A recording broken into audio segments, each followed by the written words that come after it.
Welcome to guys.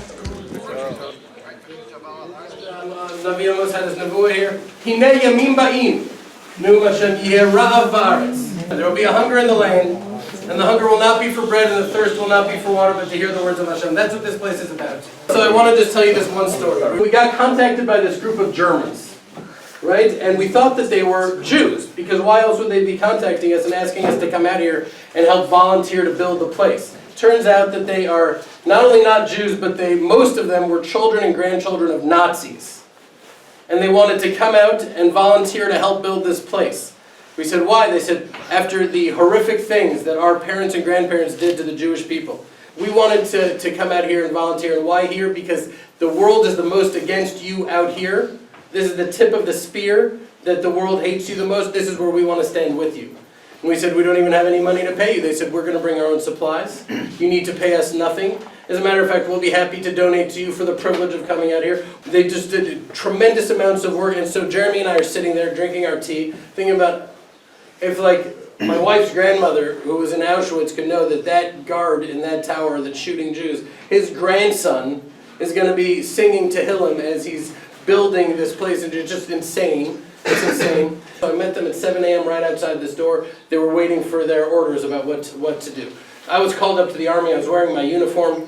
And Yossi said, tell the men to go up to the Beit Knesset, to the Beit Tfilah, and help build that. And tell the women to go down to the olive groves to prune the olive trees. So for some reason, Hashem had to come out of my mouth like this. I was like, okay, so men, you go to the right, women, you go to the left. Right, men to the right, women to the left. Literally what they said to the Jews in Auschwitz. Right, so I'm saying men to the right, women to the left. You're going to build a Beit Knesset, you're going to prune the trees. And they're like, yay, they're so happy. So that night, I was learning the parsha with them, and I told them how weird that was. The men to the right, women to the left thing, and that was like in my mind, why did it happen that way? They told me that they were talking about it too, and then we all sort of started laughing about it together. And I had this weird wave come over me, that when David HaMelech is Shir HaMalach B'shuv Hashem Et Zion Hayinu Kacholmi, when we return to Zion, we would be like dreamers. Our mouths would be filled with laughter. It wasn't like an intellectual thing, it was a spiritual, emotional thing, that was the laughter David HaMelech was talking about. Jews and Germans laughing about the Holocaust in Judea. Who would have ever thought? That's what laughter is, the total unexpected. Who would have ever thought? So I'm watching Hamid pick up a huge stone, the Arab, and hand it to Tomas, the grandson of a Nazi, who hands it to Arif, another Arab Ishmaelite, who hands it to Walt, the son of a Nazi. And I'm watching the children of Ishmael and the children of Esav building a Beit Knesset for Jews in Judea.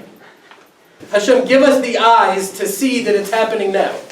Give us the eyes to see it's happening now. We're in the times of Geulah right now. The technology developed by these marine biologists to the exact plant is the vision that Yeshayahu had 3,000 years ago, that when the Jewish people come back, somehow there's going to be pools of water with bubbling mabu'e maim out of rocks, exactly like that is. It's just unbelievable.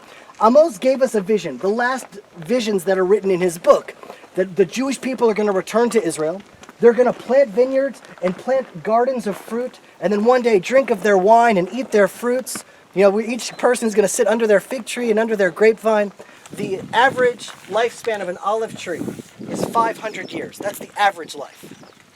It's like planting something in here that's going to last way beyond your great-great-great-great-grandchildren. I want you to have a little kavana on a few things.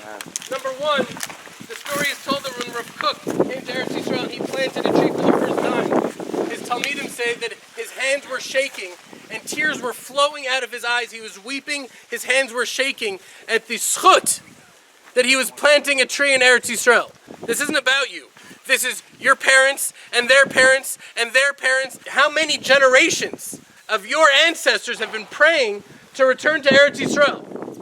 3 times a day, through their whole lives, born and died, praying to return to Eretz Yisrael. And now, you're able to plant these trees. It's not just your hands. It's all of their hands planting these trees through you. And it's a tremendous zchut. So, you know, Adam hu etz hasadeh, these trees, it's like a person. And what do people need? The trees need also. They need water, they need light, they need love. So, fill your hearts filled with love and gratitude to Hashem. You have the zchut of planting these trees in Eretz Yisrael. And I bless you and I bless us that you should be able to come back here many times and see these trees and sit under the olives of these trees on your way to the Beit HaMikdash. You're going to stop here, and we're going to be able to enjoy these trees together. Tree. All right, thanks. That was good. Plant your trees now at IsraelTrees.org.